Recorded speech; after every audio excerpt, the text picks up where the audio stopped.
மண்வெட்டி கையில் எடுப்பார், சில பேர் மற்றவர்க்கு குழி பறிப்பார்.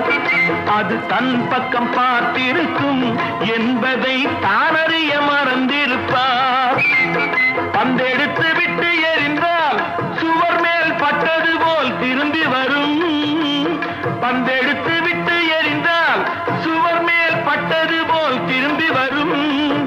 இந்த தத்துவத்தை தான் அறிந்தால் பிறர்க்கு தீங்கு செய்ய எண்ணம் வருமோ?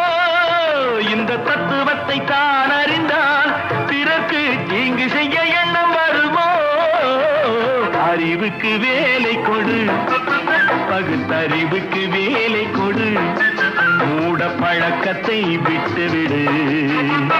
காலம் மாறுது, கருத்தும் மாறுது, நாமும் மாற வேண்டும், நம்மால் நாடும்